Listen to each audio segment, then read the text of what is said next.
طوبى لجيل توخى الوحي عنوانا وشاد من نوره في القلب إيمانا وغذ في السير يبغي العلم ملتمسا أصوله فحباه الله رضوانا. بالعالمین والصلاة والسلام على اشرف الانبیاء والمرسلین نبینا محمد وعلى آلہ وصحبہ اجمعین. اما بعد رب اشرح لی صدری ویسر لی امری واحلل عقدۃ من لسانی یفقہوا قولی. ربنا زدنا علما اللہم فقہنا فی الدین آمین. ہاں جی پینسل نہیں؟ اچھا چلیں جی. کتاب الاصول الثلاثہ، دین کے 3 بنیادی اصول. اس کی تمہید میں جو کلاس ہوئی تھی میں نے عذاب قبر کے متعلق جو آپ کے سامنے جو ہے وہ تفصیل کے ساتھ گفتگو رکھی. لہٰذا جو کامیاب ہونے والا مومن ہے کو موت کا وقت جو ہے متعین ہے، کسی کو پتہ نہیں. لہٰذا سب سے پہلے جو امتحان آئے گا اس میں کامیابی کا جو اس کا بنیاد کس پر بنے گی؟ فرشتوں نے جو چوتھا منکر نکیر نے سوال کرنا، وہ کیا کرنا ہے؟ وما یدریکا، کہ آپ کو علم کہاں سے ہوا؟ وہ کہے گا قرأت کتاب اللہ، میں نے اللہ کی کتاب کو پڑھا. فآمنت بہ وصدقت، میں اس پر ایمان لایا اور میں نے اس کی تصدیق کی. تو اس میں کوئی خوف زدہ ہونے والی بات نہیں ہے. ایک پتہ ہے انسان کو ایک متعین وقت ہے. تو جب اللہ تعالیٰ نے اس متعین وقت کو بھی ہم سے خفیہ رکھا ہے تو خفیہ رکھنے کے پیچھے راز بھی ہے کہ خوف زدہ نہیں ہونا، اس کی تیاری کرنی. لیکن بھائی یہ تو ایک الارمنگ سچویشن ہونی چاہیے ہماری کہ کوئی وقت بھی ہو سکتا ہے. لہذا یہ تو نہیں بندہ اس وقت جا کے ملائکہ کو کہنی جی ابھی مجھے دوبارہ وقت دیا جائے، میں کتاب اللہ کو پڑھوں گا، اس کی تصدیق کروں گا. نہیں، اس سے پہلے اس کی تیاری کرنی. اسی تیاری کو مد نظر رکھتے ہوئے ہم نے یہ کلاس جو پڑھ رہے. ٹھیک ہے، تو چوتھا سوال ہے. اسی طرح جو ناکام شخص ہے وہ جب 3 سوالات کے جواب نہیں دے گا، ہا لا ادری سمعت الناس یقول قولا فقلتہ، میں نے لوگوں کو جو کہتے ہو سنا، میں تو وہی کہتا رہا ہوں. یعنی رسمی طور پر ایمان لانے والا مسلمان اللہ تعالیٰ محفوظ رکھے وہ کامیاب نہیں ہوگا. تو فرشتے کیا کہیں گے؟ لا دریتا ولا تلیتا. لا دریتا، نہ تو نے سمجھا سوچا، ولا تلیتا، تلا سے تلاتی تلاوت، نہ تو نے پڑھا، نہ تو نے علم حاصل کیا، نہ تو نے سوچ و فکر کا معاملہ کیا، نہ تو نے فہم حاصل کیا. اور نتیجہ کیا ہے کہ آج تم عالم برزخ میں کیا ہو گئے ہو؟ ناکام ہو گئے. ٹھیک ہے، لہذا انہی چیزوں کو مد نظر رکھتے ہوئے ہم نے اس کلاس کو جو ہے ترتیب دیا ہے.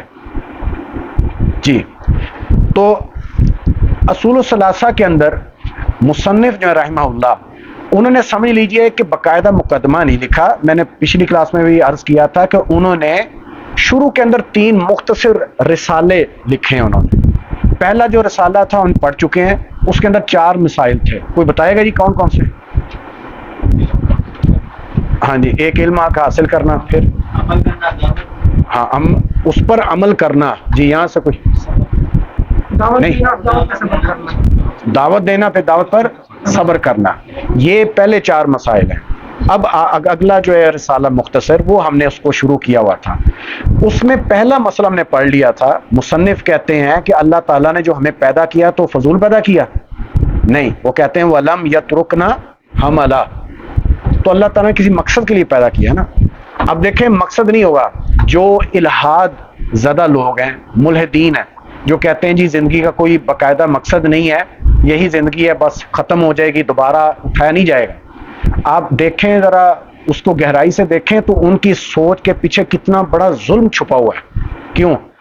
دنیا کے اندر کوئی کسی کے ساتھ ظلم و زیادتی کرتا ہے، بظاہر ظالم کو کوئی اس کو سزا نہیں ملتی، مظلوم کو بدلہ نہیں دیا جاتا، تو اس کو امید کہاں ایک بنی ہوگی؟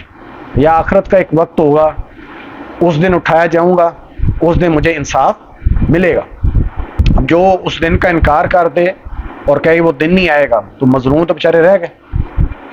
اصحاب الخدود کا قصہ سنا ہوا نا 30ویں پارے میں، ہزاروں لوگوں کو ایک دن میں زندہ جلا دیا بس سبب توحید کے جرم کے اندر.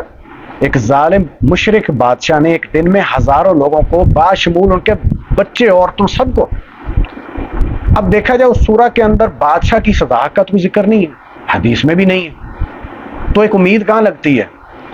آخرت میں، کہ دنیا میں 60-70 سال کی بار دیکھے کوئی ساتھی کھڑا میرا خیال 60-70 سال کی زندگی، تو آخرت 50,000 سال کا دن ہے، تو اس میں جو ہے اللہ تعالیٰ اسے انصاف دے گا۔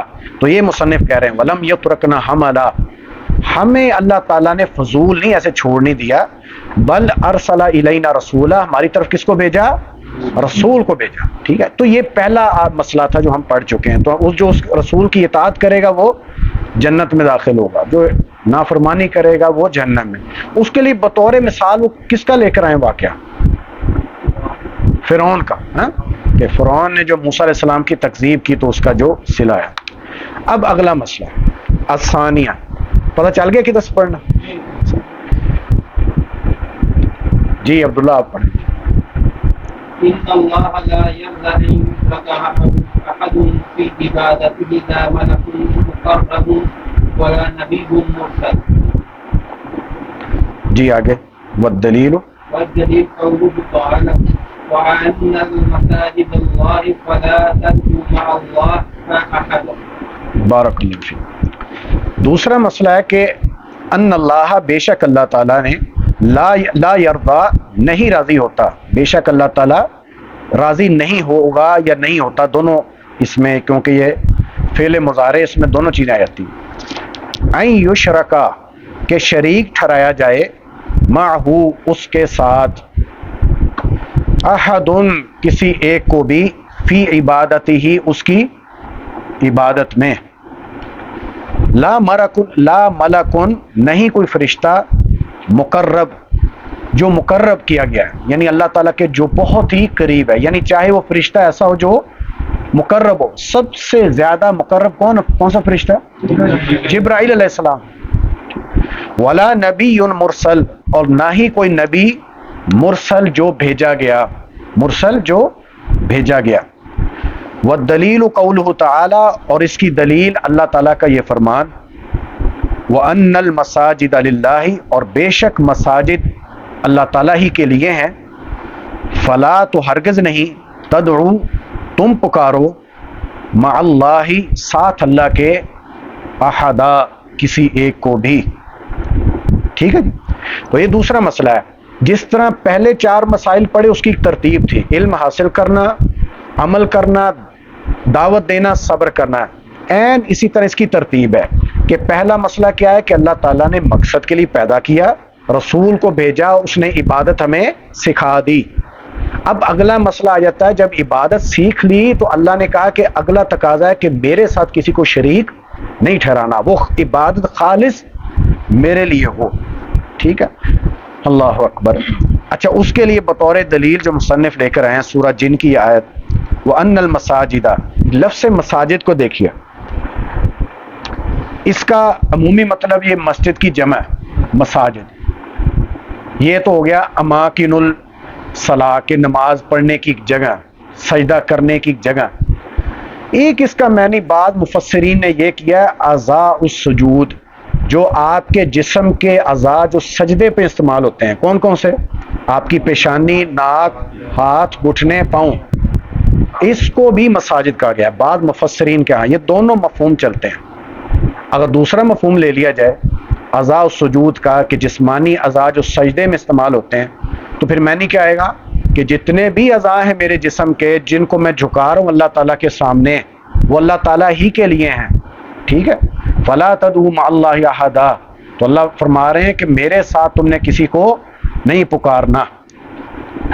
اچھا، وہ لوگ، دروازہ کھلے رہنا، دروازہ کھلے رہنا، وہ لوگ جو یہ سمجھتے ہیں کہ نماز ہی فقط عبادت ہے، نماز کے علاوہ اگر کوئی کسی کو پکارتا ہے یا دعا کرتا ہے یا فریاد کرتا ہے غیبانہ طور پر، یہ عبادت نہیں، ان کا رد بھی اس آیت میں ہے۔ ویسے کتاب و توحید کے اندر تو تفصیلاً پڑھ چکے ہیں ہم، تو اس کے اندر بھی رد ہے۔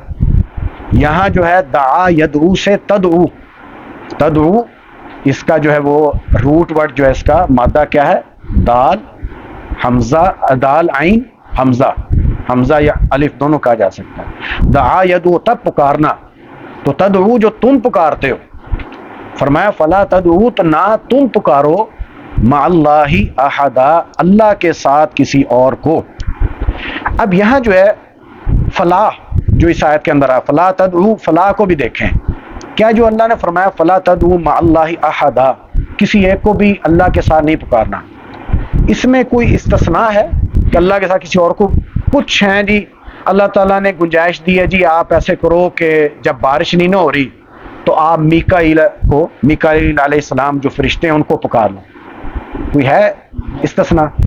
یا اولاد نہیں مل رہی، اولاد کی جو اللہ تعالیٰ کی طرف سے نہیں ہے تو آپ نبی صلی اللہ علیہ وسلم کو پکار لو، نہیں، فلا تدعو مع اللہ احدا، کسی ایک کو بھی نہیں پکارنا، یعنی اللہ کے علاوہ جو بھی سب کی نفی ہے، اللہ خالق، اللہ علی ہے، سب سے بلند ہے، اس سے نیچے اس کی مخلوق ہے ساری۔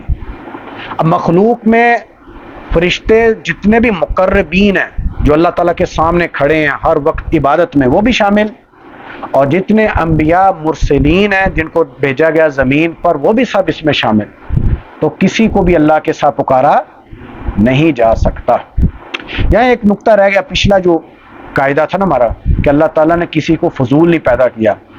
سورہ قلم کے اندر اللہ تعالیٰ فرماتے ہیں افنجعل المسلمین کالمجرمین ما لکم کیف تحکمون، وہاں اللہ نے سوال اٹھایا، اور یہ آج کل کے دہریوں کو بھی کہا جا سکتا ہے۔ اللہ تعالیٰ فرماتے ہیں کیا بھلا میں مسلمین کو، مسلم کسے کہا جاتا ہے؟ ہاں، سر خم تسلیم ہونے والا، اپنے سر کو جھکانے والا اللہ کے سامنے، اپنے آپ کو سبمٹ کرنے والا اللہ کے سامنے کہ یا اللہ میری اب نہیں چلے گی، اب تیرے حکم کے مطابق زندگی، وہ ہوتا ہے مسلم، اسلم یسلم سے۔ اور مجرم کون ہے؟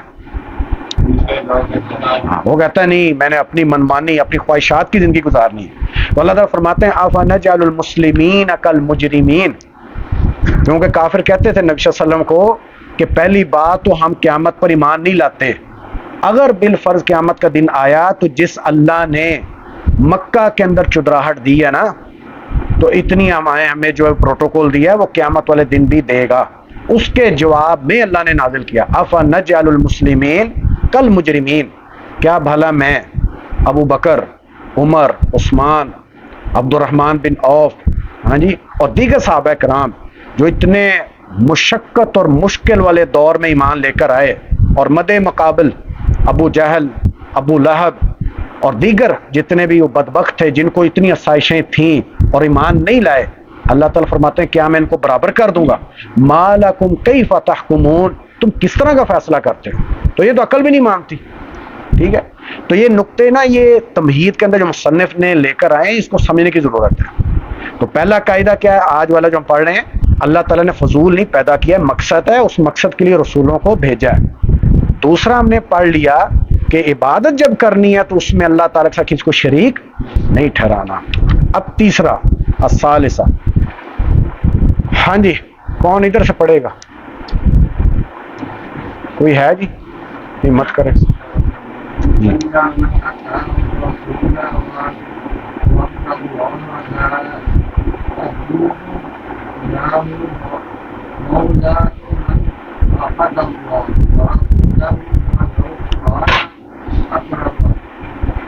غریب، بس یہاں تک الثالثہ۔ اور تیسرا قاعدہ کیا ہے؟ اچھا میں پھر کہوں گا اگر حبس محسوس کریں تو مجھے پتہ نہیں تھا، ورنہ میں نے کھڑکیاں پہلے کھول دینی تھی، اب وہ کھولیں گے بھی تو آگے وہ بند ہے۔ ہاں جی، نہیں مجھے فکر ہو رہی نا کہ تنگ نہ ہو، ہاں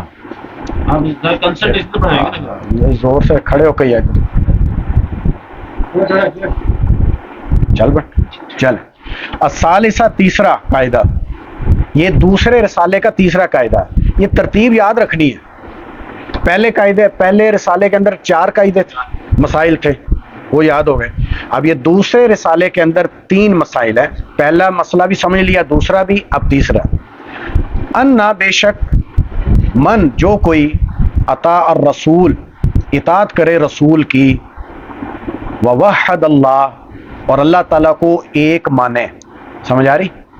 ہاں جی، انا، بے شک، جو من اطاع الرسول، اطاعت کرے رسول کی، ووحد اللہ، اور اللہ کو ایک مانے۔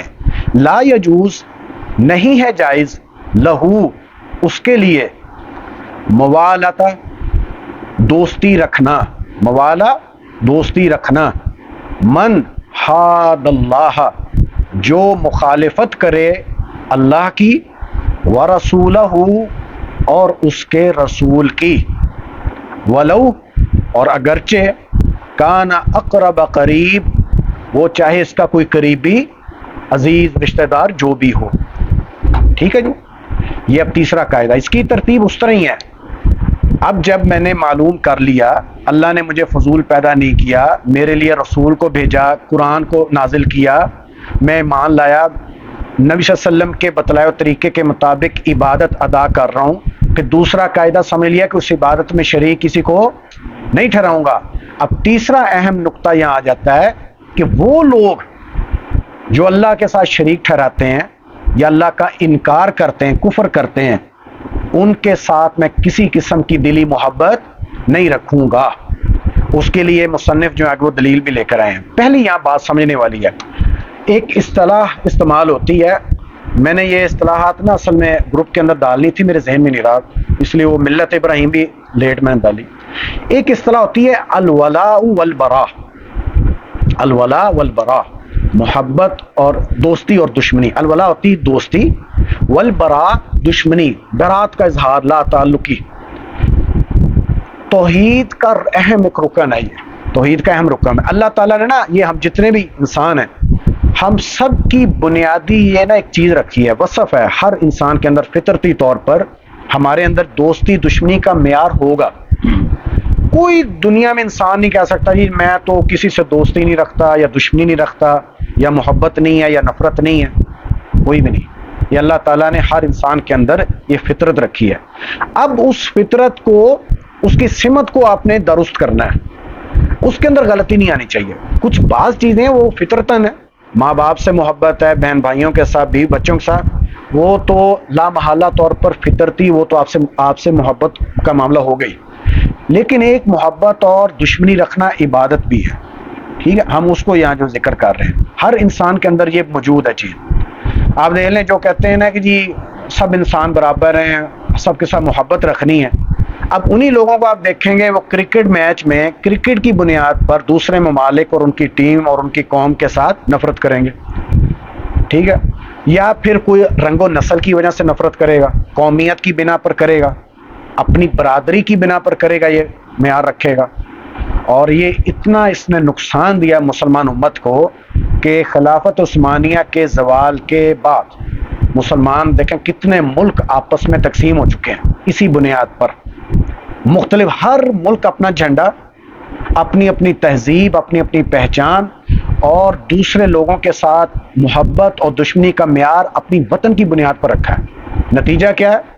بر صغیر کے اندر ایک پاکستان کا محب وطن مسلمان جو ہے وہ ہو سکتا ہے کہ ہندوستان کے ایک مسلمان کے ساتھ وہ محبت نہ رکھے، اور اسی طرح ہندوستان کے مسلمان جو محب وطن ہے وہ پاکستان کے ساتھ محبت نہ رکھے، پاکستانی مسلمانوں کے ساتھ. یہ نہیں ہونا چاہیے، یہ بہت بڑا نقصان ہے. محبت اور دشمنی کا معیار اللہ تعالیٰ کی ذات ہے، دین اسلام ہے. ٹھیک ہے، اس کو جو ہے ہم یہاں پڑھ رہے ہیں. تو یہاں مصنف کہہ رہے ہیں وہ شخص جو اللہ تعالیٰ کی اطاعت کرے، اللہ اور اس کے رسول کی، اللہ تعالیٰ کی وحدانیت پر ایمان لائے، اس کے لیے یہ جائز نہیں ہے وہ اللہ اور اس کے رسول کی مخالفت کرنے والوں کے ساتھ کیا رکھے؟ دوستی اور محبت رکھے. والدلیل قولہ تعالی، اس کے لیے وہ دلیل لے کر آئے ہیں. جی یہ آیت کون پڑھے گا؟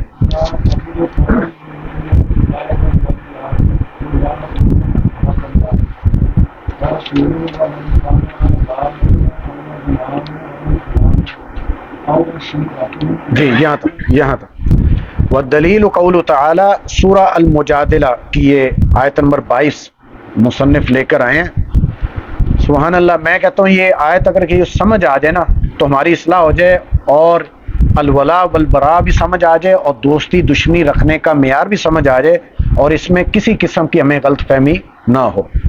اللہ تعالیٰ فرماتے ہیں لا تجدو، آپ نہیں پائیں گے، نبی صلی اللہ علیہ وسلم کو فرما رہے ہیں اللہ تعالیٰ، قومن ایسی قوم کو یا ایسے لوگوں کو، کون سے؟ یؤمنون باللہ، جو ایمان لاتے ہیں اللہ تعالیٰ پر، والیوم الآخر، اور آخرت کے دن پر، یوادون وہ دوستی رکھتے ہیں یا محبت، بلکہ یہاں محبت آئے گا، یوادون ودہ یہ ودو سے محبت رکھتے ہیں، من حاد اللہ و رسولہ جو اللہ اور اس کے رسول کی مخالفت کرے، من حاد اللہ و رسولہ جو اللہ اور اس کے رسول کی مخالفت کرے، ولو کانوا اور اگرچہ وہ ہوں آباؤہم ان کے آباء و اجداد، او ابناؤہم یا ان کے بیٹے، اور اس میں بیٹے اور پھر آنے والی نسلیں، او اخوانہم یا ان کے بھائی، او عشیرتہم یا ان کے خاندان کے لوگ۔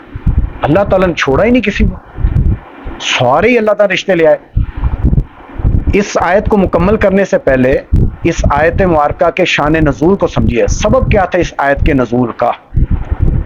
سیدنا ابو عبیدہ بن جراح رضی اللہ تعالیٰ عنہ اشرم و اشرم میں سے نا، بعض کہتے ہیں بدر میں، بعض کے قول کے مطابق احد میں انہوں نے اپنے والد کو قتل کیا۔ والد ان کے جو تھے وہ مشرکین مکہ کی طرف سے ان کے مد مقابل آئے۔ سبحان اللہ، بدر کی جنگ بہت سخت تھی، تقریباً آپ دیکھیں مہاجرین کے اپنے رشتہ دار تھے، نبی صلی اللہ علیہ وسلم کے اپنے رشتہ دار، صحابہ کرام کے، مہاجرین کے اپنے رشتہ دار، کسی کا باپ ہے، بھائی ہیں، بیٹے ہیں۔ ابوبکر صدیق رضی اللہ عنہ کے سکے بیٹے عبد الرحمن مد مقابل تھے، حضرت علی رضی اللہ تعالیٰ کے بھائی عقیل ان کے مد مقابل تھے، مصعب بن عمیر ان کے بھائی تھے، اسی طرح ابو عبیدہ بن جراح کے والد سے ان کے مد مقابل نبی صلی اللہ علیہ وسلم کے چچا اگرچہ مجبوراً لائے گئے حضرت عباس رضی اللہ تعالیٰ وہ بھی وہاں تھے۔ اب یہ دیکھیں ابو عبیدہ بن جراح نے اس میں کسی قسم کی سستی کا مظاہرہ نہیں کیا، ان کو 13 سال کے اندر توحید سمجھ آ گئی تھی، ان کو عقیدہ سمجھ آ گیا، لہٰذا انہوں نے دوستی اور دشمنی کا معیار اللہ تعالیٰ کی توحید کو بناتے ہوئے انہوں نے اپنے والد سے اظہار برات کیا کہ یہ میرا والد مجھ سے ذاتی جنگ لڑنے نہیں آ رہا، یہ اللہ اور اس کے رسول سے جنگ لڑنے آ رہا ہے، یہ اللہ اور اس کے رسول کے دین کے خلاف تلوار اٹھا رہا ہے، یہ اللہ تعالیٰ کے دین کو ختم کرنے کے لیے آیا ہے، لہٰذا اس میں کسی قسم کے میں تساہل کا اظہار نہیں کروں گا، میں اس کو قتل کروں گا۔ لہٰذا انہوں نے ابو عبیدہ بن جراح رضی اللہ تعالیٰ عنہ نے اس کو اپنے والد کو قتل کیا، تو اس موقع پر یہ آیت مبارکہ اللہ نے نازل کی۔ ابراہیم علیہ السلام، اب دیکھیں کتنے حلیم ہے، اللہ تعالیٰ فرماتے ہیں قرآن کے اندر ان کی صفت ہے حلیم، اور بردبار، نرم مزاج تھے۔ آپ سب نے قصہ سنا ہے، والد صاحب نے گھر سے نکال دیا تھا، ایمان نہیں لائے والد صاحب، تو کہنے لگے والد صاحب کو کہ میں تسلسل کے ساتھ آپ کے لیے دعائے استغفار کرتا رہوں گا۔ ابھی اللہ تعالیٰ نے روکا نہیں تھا، کوئی بات نہیں، ایمان نہیں لائے لیکن میں دعائے استغفار کرتا رہوں گا کہ اللہ آپ کو معاف کرے۔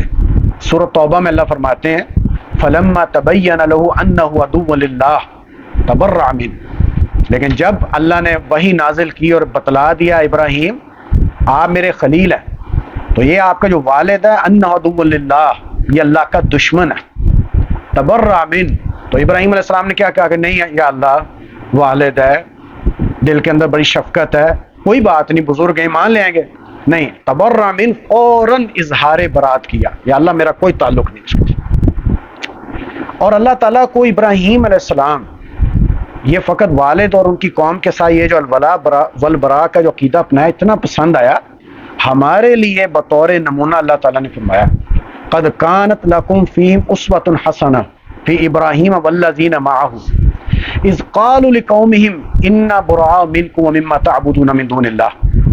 اس سورہ الممتحنہ یا سورہ المجادلہ کے اندر اللہ تعالیٰ ہمیں فرما رہے امت محمدیہ کو، تمہارے لیے بہترین مثال ابراہیم علیہ السلام اور ان کے چند ساتھیوں کی ہے، جب انہوں نے اپنی قوم کو کہا انا براء منکم ومما تعبدون من دون اللہ، اے ہماری قوم ہمارا تمہارے ساتھ کوئی تعلق نہیں، اور جن جن کی تم اللہ کے علاوہ عبادت کرتے ہو، کفرنا بکم، ہم تمہاری تکفیر کرتے ہیں، ہم تمہارا انکار کرتے ہیں، وبدا بیننا وبینکم العداوہ والبغضاء، ہمارے اور تمہارے درمیان آج سے دشمنی اور عداوت کا آغاز ہو چکا ہے، کب تک؟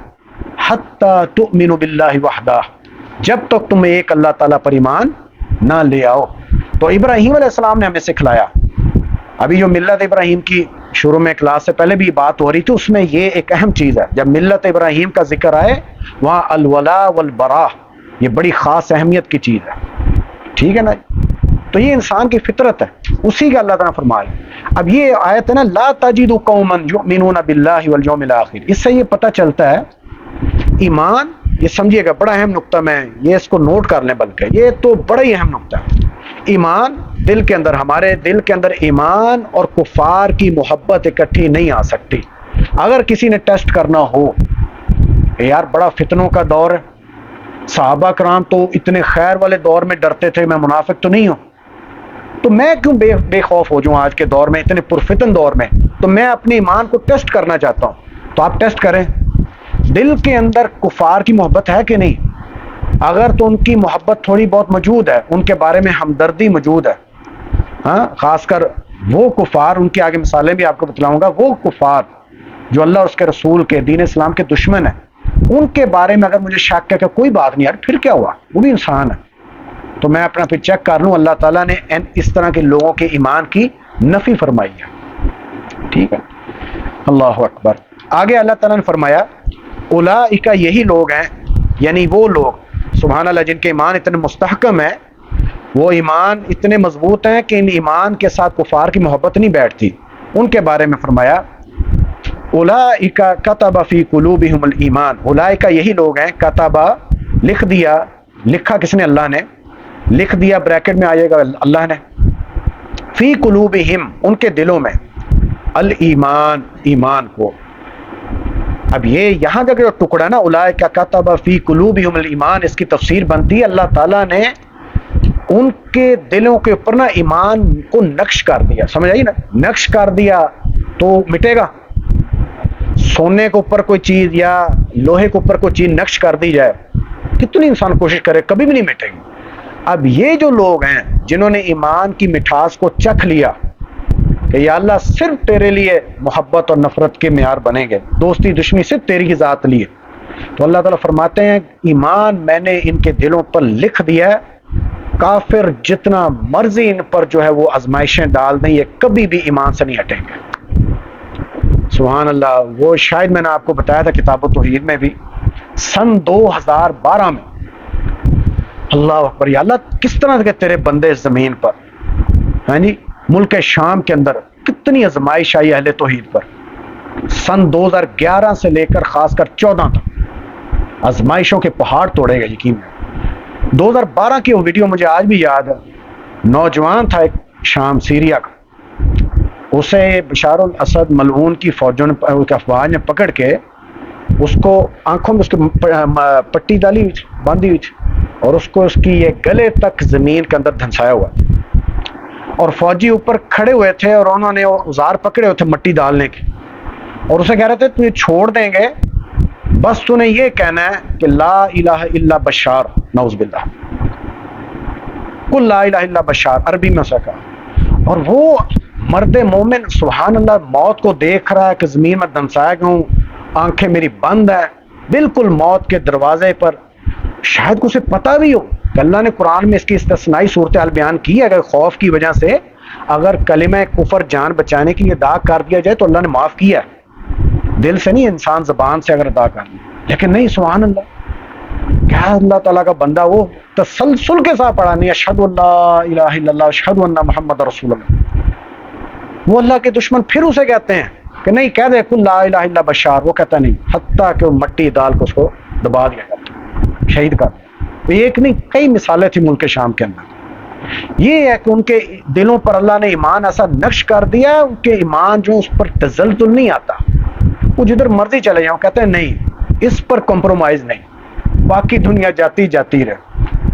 لیکن جن کے ایمان ڈاما ڈول ہے نا محترم بھائیوں, آج کل جس طرح کی پاکستان کی صورت ہے نا, باہر جا رہے ہیں لوگ, ایسے ایسے بھی لوگ ہیں جن کو کہا جائے نا کہ بس اتنا آپ کہہ دیں کہ میں قادیانی ہوں اور پاکستان کے اندر ہم پر بڑا ظلم ہو رہا ہے, ہمارے دین کے اوپر عمل نہیں کرنے دیا جا رہا, تو مجھے ویزا دے دیں. وہ کہیں گے کوئی بات نہیں, پھر کیا ہوا, ویزا ملنا چاہیے. یا کہہ دوں یہ میں فلاں باطل فرقے کے ساتھ تعلق ہے, ہم پر بڑا ظلم ہوتا ہے, بڑی مشکل ہے فلاں, یا نعوذ باللہ اللہ اور اس کے رسول کی گستاخی کر دو اور سوشل میڈیا پر ڈال دو, پھر جا کے معافی مانگ لینا. کیا ہوگا جب گستاخی کرو گے تمہیں پناہ دیں گے اٹلی والے, فرانس والے, تو چلے جانا ایک بار. اب یہ ایمان ہے، یہ ایمان کارآمد نہیں ہے، اللہ تعالیٰ نے نفی فرمائی ہے، لا تجد قوما یؤمنون باللہ والیوم الآخر۔ تو فرمایا پہلا انعام ان کا کیا ہے؟ اس 7 انعام ہے، آگے دیکھیے گا، اس کو گنتے جائیے گا، 7 انعامات ہیں۔ پہلا انعام کیا ہے؟ اولئک کتب فی قلوبہم الایمان، ایمان کو اللہ نے ان کے دلوں پہ لکھ دیا، نقش کر دیا۔ دوسرا وَأَيَّدَهُمْ، اور مدد کی ان کی، بروح من، روح کی طرف سے، جو من ہو، جو اللہ کی طرف سے۔ یہاں لفظ روح جو ہے نا، اس سے مراد اکثر مفسرین کہتے ہیں اس روح سے مراد وحی ہے۔ کیا ہے؟ کیوں جی؟ وحی کا جو نزول ہوتا رہا، وحی آج نازل ہوتی ہے، تو کیا ہے آج وحی؟ قرآن۔ اس قرآن کی تفصیل کیا ہے؟ حدیث۔ ہاں جی، تو قرآن و حدیث جو ہے نا، وہ اللہ تعالیٰ کی طرف سے ایک باعث نصرت ہے۔ پرفتن دور میں، آج کے پرفتن دور میں فحاشی، ریانی اور جی الہاد اور بے دینی، دینیت کتنی پھیل رہی ہے، اس دور کے اندر جو راہ نجات اور ایک ایسا سفینہ نوح، ایسے جس کے سفینہ کے اوپر ہم سوار ہو جائیں اور ہم اس لا دینیت کے سلاب سے بچ جائیں، وہ کیا ہے؟ قرآن و حدیث۔ تو وہ اللہ تعالیٰ فرما رہے ہیں ایدہم بروح من، ان کا ایسا قرآن و حدیث کے ساتھ یعنی کہ رشتہ مضبوط ہو جاتا ہے، وہ اسی کے ساتھ چمٹے رہتے ہیں، ان کو محبت اتنی ہو جاتی ہے، اسے ہٹتے نہیں ہیں۔ بعض اسلاف میں ایسے بھی تھے، انہیں کہا جاتا تھا یار آپ سارا دن حدیث پڑھتے رہتے ہیں، آپ کو، یا آج کے دور میں جیسے کہتے ہیں بوریت، انہوں نے کہا نہیں آپ کو وحشت نہیں آتی تنہائی کی؟ وہ کہتے ہیں میں تنہا ہوتا کب ہوں، میں تو نبی صلی اللہ علیہ وسلم اور صحابہ کرام کے ساتھ ہوتا ہوں، میں جب پڑھ رہا ہوتا ہوں مجھے ایسے محسوس ہو رہا ہوتا ہے کہ جب صحابی کہتا ہے کہ سمعت رسول اللہ، ہاں، کہ میں نے اللہ کے رسول صلی اللہ علیہ وسلم کو یہ کہتے سنا، ہاں جی، یا وہ کہتے ہیں میں نے نبی صلی اللہ علیہ وسلم کو یہ پڑھتے ہوئے دیکھا، تو مجھے ایسے محسوس ہوتا ہے وہ منظر بالکل میرے سامنے ہے، میں تنہائی محسوس ہی نہیں کرتا۔ تو یہ مٹھاس اور لگن کب ہوگی؟ یہ اللہ تعالیٰ کی طرف سے ہوگی، جب توحید مضبوط ہوگی۔ ترتیب یہی ہے، توحید مضبوط ہوگی، الولاء والبراء کا عقیدہ، اللہ سے مانگا کریں یا اللہ یہ معیار میرے اندر پیدا کر دے کہ محبت اور دشمنی، اس کا معیار یا اللہ تو صرف اپنی ذات بنا لے، تو اس کے بعد یہ چیزیں آئیں گی۔ تو دوسرا انعام یہ۔ تیسرا، ہاں 46واں حصہ، بارک اللہ فی، بہت اہم نقطہ ہے۔ نبی صلی اللہ علیہ وسلم نے فرمایا 46واں حصہ جو ہے نا وحی کا، وہ سچے خواب ہیں، ہیں الروحۃ الصالحہ، اور اس کو نبی صلی اللہ علیہ وسلم فرمایا کہ قرب قیامت میری امت کے لیے بطور نصرت ان کو جو ہے اللہ تعالیٰ کی طرف سے آیا کریں گے۔ وہی تو ختم ہو گئی، لیکن سچے خواب آیا کریں گے، خواب کے ذریعے ان کو تقویت ملی کرے گی، ٹھیک ہے نا۔ وَيُدْخِلُهُمْ، تیسرا انعام کیا جی؟ وَيُدْخِلُهُمْ، اور داخل کرے گا انہیں، یعنی اللہ داخل کرے گا، جناتن، جنتن کی جمع جنات، تو جنات کی لغوی میں نے کیا ہے جی؟ باغ، تو باغات، سبحان اللہ، سرسبز۔ اللہ تعالیٰ نے یہ بھی فطرت بنائی ہے، انسان کو یہ چیزیں پسند آتی ہیں۔ مکہ مکرمہ کے اندر درخت اگتے ہیں، کیوں جی؟ نہیں، وہ اب تو ظاہر ٹیکنالوجی اور اس سسٹم آ گیا اور موسم چینج ہو گیا نا جی، تو نبی صلی اللہ علیہ وسلم کے دور میں تو نہیں تھا نا۔ تو مشرکین مکہ جب تجارت کی غرض سے شمال کی جانب جاتے تھے، شام میں، تو بڑے ان کو نا فریش ہو جاتے تھے جب وہ دیکھتے تھے یہ موجودہ اردن، لبنان اور شام کے خطوں کو، کیا سرسبز وادیاں اور چشمے اور نہریں، دریا، سبحان اللہ کتنی نعمتیں۔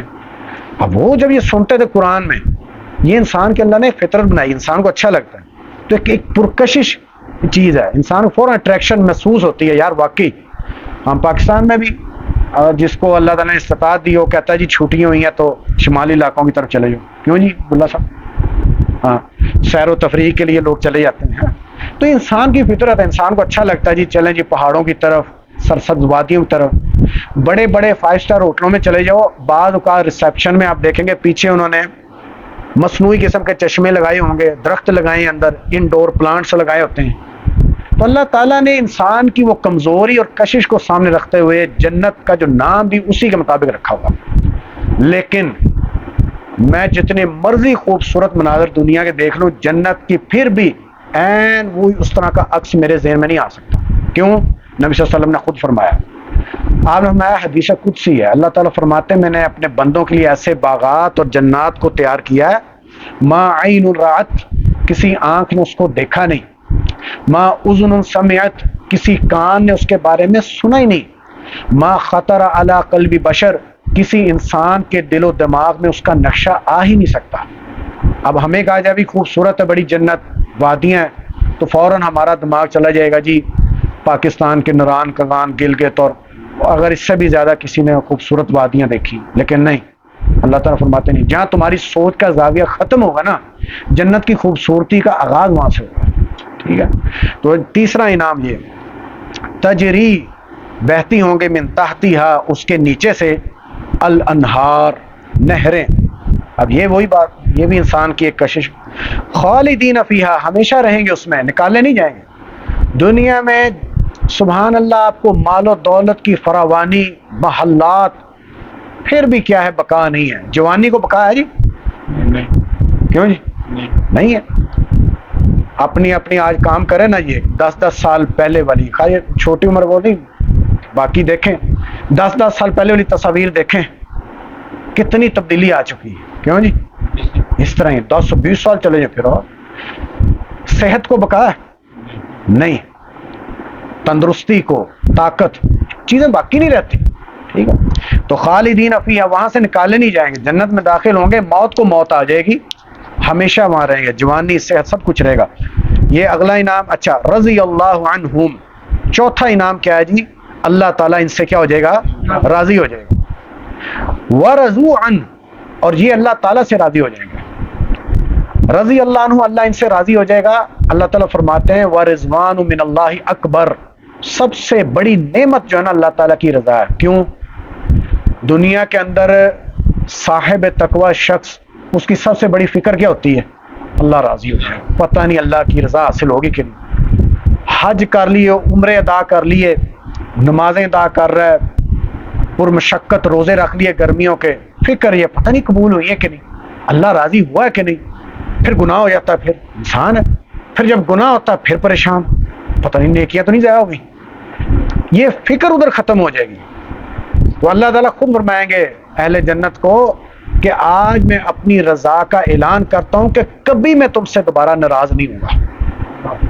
خوش ہو جائیں گے اہل جنت، یا اللہ اس سے بڑی اور نعمت کیا چاہیے۔ ورضوا عنہ، اور وہ اللہ سے راضی ہو جائیں گے۔ سبحان اللہ، یہ چوتھا، یہ پانچواں انعام۔ اور ذرا بتلائیے گا، یہ جو اتنا سرٹیفکیٹ ہے رضی اللہ عنہ ورضوا عنہ، دنیا میں ہے کوئی گروہ جن کو یہ سرٹیفکیٹ ملا ہو؟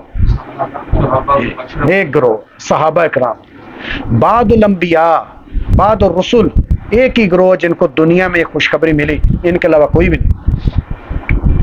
بعض بغض صحابہ کے اندر آ کے نا موازنہ کر رہے ہوتے ہیں، اوکے جی موسیٰ علیہ السلام کے صحابہ، عیسیٰ علیہ السلام کے صحابہ، نہیں بھائی، کسی کو یہ سرٹیفکیٹ نہیں ہے، ذات ملا ہی نہیں ہے، یہ صرف اصحاب الرسل، اصحاب محمد صلی اللہ علیہ وسلم، یہ انہی کو ملا ہے۔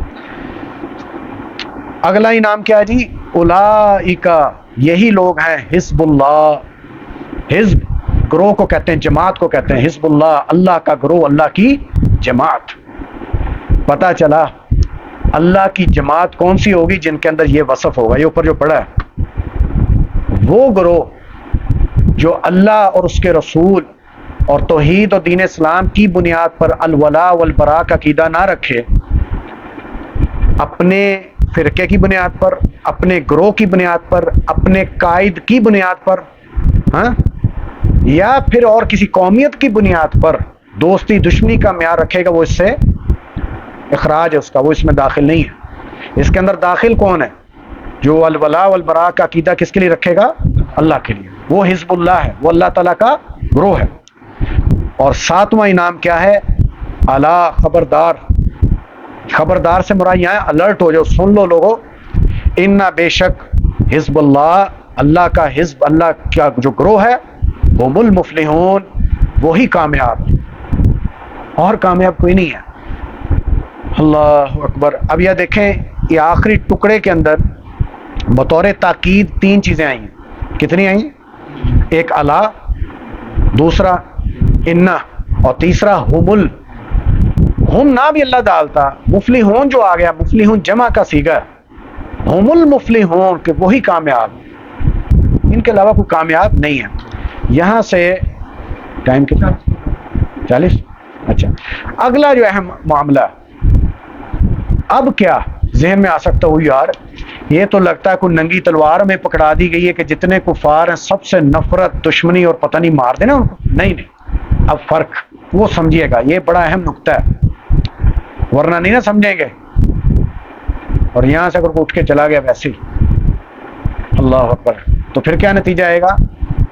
زمین پر فساد بھی آ سکتا ہے، ہاں جی، تشدد والا ذہن بن سکتا ہے، پرتشدد ذہن بن جائے گا، داعشی بن جائیں گے۔ داعش کا پتہ نہیں، ایک پرتشدد گروہ، اس نے ایسے کیا، اس نے ملک شام کے اندر جب سلفی مجاہدین کی اصلاً کتاب و سنت پر تحریک کھڑی تھی، مختلف تحریکیں کھڑی تھی، اور یہاں خارجیوں کا فتنہ آیا داعش کا، اور اس نے ایسی تلوار اٹھائی، نہیں دیکھا مسلمان کون سا مسلمان ہے، عام ہے، خاص ہے، کون سا صحیح عقیدے والا، کون سا برا عقیدے والا، اور غیر مسلمین میں اس نے نہیں دیکھا کون حربی جنگ لڑنے والا، کون غیر حربی، کون کافر ہے جو ہماری مدد کرنے، تعاون کرنے والا بھی ہے، اس نے سب کو ایک ہی تلوار کے نیچے رکھا۔ نہیں، یہ باطل فرقہ جس کو خوارج کہا جاتا ہے، یہ صحابہ کرام کے اینڈ والے دور، علی رضی اللہ تعالیٰ کے دور سے ان کا آغاز ہوا، اور نبی صلی اللہ علیہ وسلم نے پیشین گوئی کی تھی، اور آپ نے فرمایا یہ دجال تک رہیں گے حتیٰ کہ ان کا آخری گروہ دجال کے ساتھ مل کر اہل ایمان سے لڑے گا، بظاہر اسلام لائے ہوں گے۔ اچھا، بہرحال اب یہ سمجھیے گا کفار کا، پہلا ہم اپنا دیکھ لیں، بحیثیت مسلمان کیا کفار سے محبت رکھنا، پہلے یہ نقطہ سمجھیے گا، کیا مخرج عن الملہ ہے، اسلام سے خارج کرنے والی ہے؟ اس کے اندر دو اقسام ہے۔ پہلی قسم وہ محبت، سمجھیے گا، وہ محبت غیر مسلمین یا کفار سے جو مخرج عن الملہ، یہ اصطلاح استعمال ہوتی ہے جو اسلام سے خارج کر دینے والی ہے، وہ کون سی ہے؟ ہاں ماشاءاللہ سب سمجھدار، آپ کو سمجھ آ جائے گی۔ یہ وہ محبت ہوگی جب بندہ یہ عقیدہ اپنائے، وہ کہے کہ آج کے موجودہ اہل کتاب وہ بھی ٹھیک ہے، اگر عیسائی 3 خداؤں کا عقیدہ رکھتے ہیں کوئی بات نہیں، پھر کیا ہوا، 3 خداؤں کی پرستش کرتے ہیں پھر کیا ہوا، اہل کتاب ہیں، کوئی بات نہیں، ہمارے اہل کتاب بھائی ہیں، ہم ان کو کافر نہیں کہہ سکتے۔ کوئی یہودیوں کے بارے میں یہ عقیدہ رکھے، اسی طرح کوئی ہندوؤں کے بارے میں کہہ کہ نہیں کوئی بات نہیں، ان کا عقیدہ بھی کیا ہے، وہ بھی ایشور کو مانتے ہیں، وہ آسمانوں کے اوپر ہے، نیچے بھگوان رکھے، کوئی بات نہیں، ملتا جلتا عقیدہ ہے۔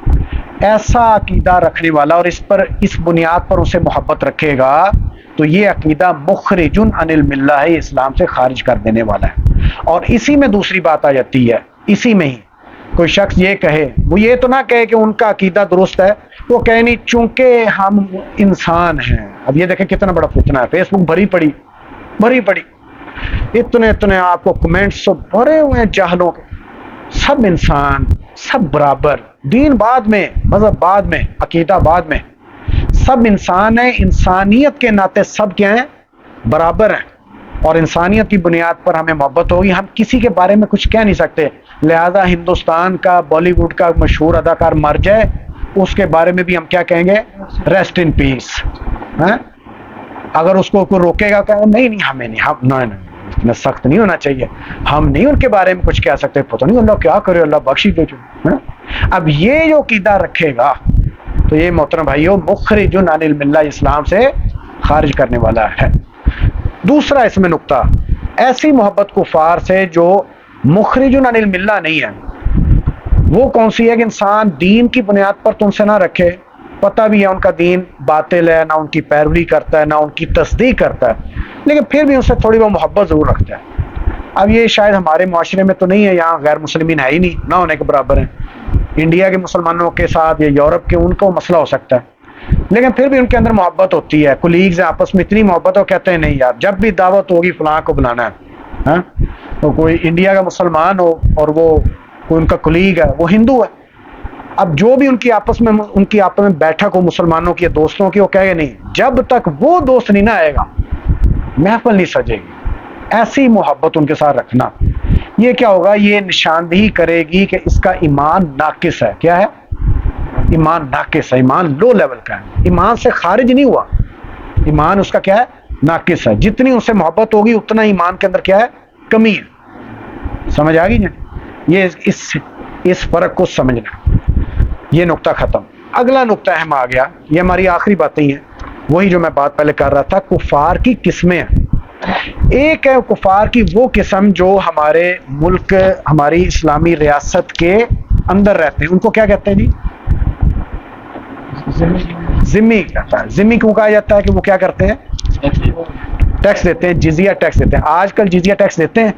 نہیں دیتے، لیکن علماء کرام کہتے ہیں ان کو بھی اسی کیٹیگری میں شامل کیا جائے گا جو اقلیت ہوتی ہیں، مائنورٹیز ہوتی ہیں۔ ان کے ساتھ کیا ہے؟ ان کو قتل کیا جائے گا؟ نہیں، بلکہ اگر ان کو کسی نے قتل کیا نا حق تو نبی علیہ الصلوۃ والسلام نے فرمایا جنت جانا دور، یہ جنت کی خوشبو کو بھی نہیں پا سکے گا۔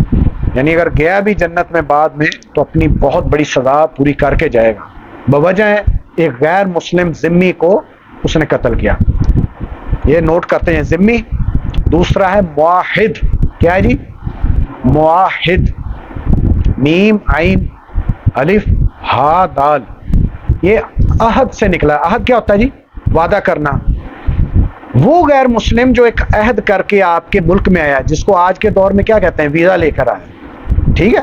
ویزا لے کر آتا ہے۔ نبی صلی اللہ علیہ وسلم کے دور میں تھا، خلفائے راشدین کے دور میں تھا، ویزا تو نہیں تھا اس وقت، لیکن وہ عہد کر کے آتے تھے جی ہم کاروبار کے لیے آ رہے ہیں، یا آپ کے پاس بطور سفیر آ رہے ہیں، مذاکرات کرنے کے لیے آ رہے ہیں۔ معاہد، اس کے لیے بھی وہی ہے، اگر اس کو بھی کوئی ناحق قتل کرے گا وہ بھی جنت کی خوشبو کو پا نہیں سکے گا۔ جس طرح کر دیا اہل پاکستان نے، ایک بے قصور سری لنکن انجینئر تھا بیچارہ، یہ مینیجر تھا فیکٹری کا، سیال کوٹ والا، بتا دیا جی ہم اس طرح کے مسلمان، نعوذ باللہ۔ تو اس کو بھی نہیں۔ اب یہ دو کیٹیگریز پتہ چل گئی۔ تیسری میں آ جائے۔ تیسری ہے غیر حربی، غیر حربی کافر۔ حرب کسے کہتے ہیں؟ جنگ کو کہتے ہیں۔ حربی جنگ لڑنے والا، جنگجو۔ غیر حربی جنگ نہیں لڑنے والا، جنگجو نہیں ہے کافر، ایک عام نیوٹرل غیر مسلم ہے۔ اس کے ساتھ کیا ہوگا؟ اس کو آپ چھوڑ دیں گے؟ ہاں، اس کے ساتھ اگر کہیں آپ کو کسی موقع پر اچھا سلوک کرنا پڑ رہا ہے تو وہ اللہ تعالیٰ یہ کیا فرماتے ہیں، یہ نوٹ کر لیں آیت سورہ الممتحنہ کی آیت نمبر 8 میں اللہ فرماتے ہیں لا ینہاکم اللہ، اللہ تمہیں نہیں روکتا، ان الذین لم یقاتلوکم فی الدین، ان لوگوں کے بارے میں جو تم سے دین اسلام کی وجہ سے قتال نہیں کرتے، وَلَمْ يُخْرِجُوكُمْ مِنْ دِيَارِكُمْ، اور تمہیں تمہارے گھروں سے نہیں نکالتے، أَن تَبُرُّوهُمْ، کہ تم ان کے ساتھ نیکی کرو۔ کیا کرو؟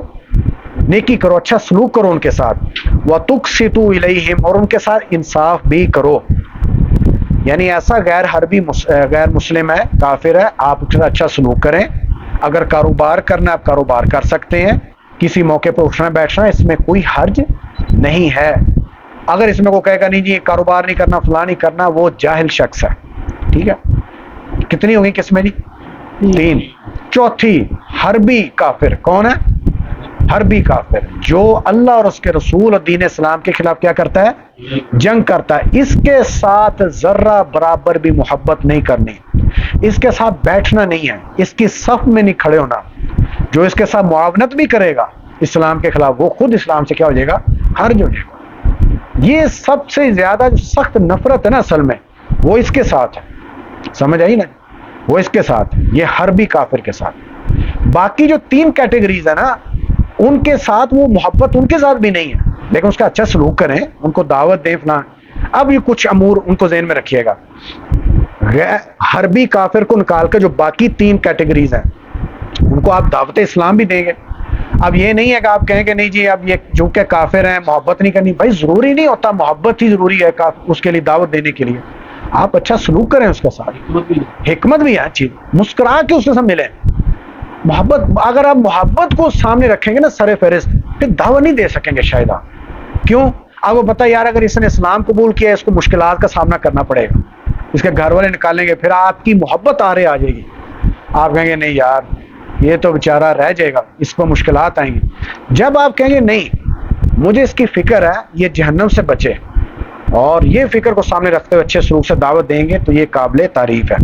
اسی طرح محترم بھائیو یہ ہے کہ اگر کسی کے والدین یا رشتہ داروں میں غیر مسلمین ہوں تو ان سے بھی اچھا سلوک کیا جائے. والدین کے بارے میں خاص کر اللہ تعالیٰ نے یہ فرمایا ہے وَإِن جَاهَدَاكَ عَلَىٰ أَن تُشْرِكَ بِي مَا لَيْسَ لَكَ بِهِ عِلْمٌ. ہاں اگر وہ تمہیں مجبور یہ کریں کہ تم نے میرے ساتھ شرک کرنا ہے اور کفر کرنا ہے، اس پر تم نے ان کی بات کو نہیں ماننا. فَلَا تُطِعْهُمَا، اس پر بات نہیں ماننا. وَصَاحِبْهُمَا فِي الدُّنْيَا مَعْرُوفًا، ان کے علاوہ جو اللہ تعالیٰ فرماتے ہیں ان کے ساتھ اچھا سلوک کرتے رہنا ہے. اس کی مثال میں نے آپ کو یاد دی تھی کتاب و توحید میں، شیخ ضیاء الرحمن اعظمی رحمہ اللہ، انڈیا کے، سبحان اللہ، اللہ تعالیٰ ان پر رحمت کرے، 2020 میں فوت ہوئے، محدث مدینہ کے نام سے مشہور ہیں. ان کی والدہ ہندو تھی لیکن جب بھی سال بعد آتے تھے چھٹی پر انڈیا تو بہت اچھا سلوک، باقی بھی ہندو تھے بہن بھائی بھی، اور اتنا اچھا سلوک، اور تڑپ کیا تھی یہ اسلام لے آئے لیکن نہیں لے کر آئے. انہوں نے فائدہ سب نے بہت ان سے اٹھایا، ظاہر اللہ نے ان کو مال و متاع بہت دیا، جب آتے تھے تو بہت ان پر خرچ کرنا، لیکن اسلام قبول نہیں کیا. اسی طرح آپ میں سے جو انگلش سمجھ سکتے ہیں، یوٹیوب پہ عبد الرحیم گرین لکھیں گے نا، اینڈ ہز فادر آپ لکھیں گے تو ان کی ویڈیو دیکھیے گا. اس اللہ کے بندے نے تقریباً کوئی 20 سال کے کتنا عرصہ اپنے والد صاحب کو دعوت دیتے رہے، لیکن بڑے حکمت کے ساتھ. چونکہ ان کے والد صاحب فوج میں رہے تھے، اور یہ کیا نام ہے اس کا، آئرلینڈ میں آئرش کہتے ہیں میرے، آئرش آرمی میں تھے. تو وہ فوجی بندے جس طرح ہمارے ہوتے ہیں اس طرح ہی ان کے سخت مزاج، تو زیادہ وہ دعوت بھی نہیں دیتے تھے کہ کہیں وہ تلخی کی وجہ سے یا شدت کی وجہ سے کچھ اور نہ بول دیں. لہٰذا محبت کے ساتھ تعلق رہتا رہا. بارکیف آخر میں آ کے انہوں نے اللہ تعالیٰ نے ان کی محنتوں کو قبول کیا. بالکل وہ وینٹیلیٹر پہ تھے اس موقع پر، اسلام قبول کیا. اور اس ویڈیو کے اینڈ پر انہوں نے وہ اتنا سا حصہ لگایا ہوا ہے کہ جب ان کے والد صاحب کو انہوں نے کلمہ بھی پڑھایا اور ساتھ انگلش کے اندر انہوں نے ترجمہ بھی پڑھایا. تو ایک اچھی مثال ہے آج کے دور میں. آپ دیکھ، خود بھی وہ مسلمان ہوئے تھے، پہلے غیر مسلم تھے. عبد الرحیم گرین. اچھا، اسی طرح ان کے ساتھ تجارت بھی کی جا سکتی. میں نے بتلایا نبی صلی اللہ علیہ وسلم سے خود منقول ہے. آپ نے خیبر فتح کیا تو خیبر والوں کے، آپ کو پتہ ہے ان کا کیا کام تھا؟ ان کی زمینیں تھیں زراعت کی، باغ تھے، باغات تھے. باغ فتح جو بڑا مشہور قصہ بیان کیا جاتا ہے وہ ادھر ہی تھا. تو آپ نے دے دیا ان کو، خیبر والوں کو، کہ بھئی آپ یہاں یہودیوں کے ساتھ ایگریمنٹ کیا، بھی آپ یہاں کاشت کریں، کھجوریں لگائیں، لیکن اتنا حصہ اس میں پروفٹ ہمارا ہو. تو یہ کاروبار تھا ان کے ساتھ کیا جا سکتا ہے. اور آخری نقطہ ہے، ان کے ساتھ اہل کتاب کی عورتوں کے ساتھ کیا کیا جا سکتا ہے؟ نکاح بھی کیا جا سکتا ہے، لیکن اس کی تفصیل بھی ہے. اس کی کیا ہے؟ تفصیل ہے. ایک اس کی شرط یہ ہے کہ وہ پاک دامن خاتون ہو. کیا ہو؟ پاک، اس کا کریکٹر اچھا ہو. یہ جو یورپ میں جا کے کرتے ہیں ان کا اچھا کریکٹر ہے، کس طرح کی ان کی ڈریسنگ ہے، کس طرح کے ان کے معمولات ہیں، کس کلب میں جا رہی ہیں، فلاں فلاں، پوری ایک تفصیل ہے. اگلی بات، بعض اسلاف میں نے اس کو ناپسند بھی کیا ہے. کس طرح؟ اب یہ نہیں انہوں نے اللہ کی شریعت کو بدل دیا، کبھی ناپسند کیوں کیا، نہیں، وہ کہتے ہیں حالات کو مد نظر رکھتے ہوئے اس پر عمل کیا جائے گا. مثلا اگر تو اسلام کے عروج کا دور ہوگا، یہ سمجھیے گا، پھر تو ان کے ساتھ نکاح جائز ہے. بعض اسلاف نے یہ فقہا نے نقطہ بیان کیا ہے، جب اسلام کا کیا ہوگا؟ عروج ہوگا، اسلام کے عزت کا دور ہوگا، ان کے ساتھ نکاح جائز ہے. کیوں؟ یہ دبے ہوں گے. عورت آئے گی بھی نا گھر میں، بات آپ کی مانے گی، آپ کے ہونے والے جو بچے اس کے بطن سے بچے ہوں گے وہ انشاءاللہ اسلام پر ہوں گے. لہذا جب اسلام کے زوال کا دور ہو مسلمانوں کا، اس وقت ان سے نہیں کرنا، وہ تو بچوں کو لے جائے گی.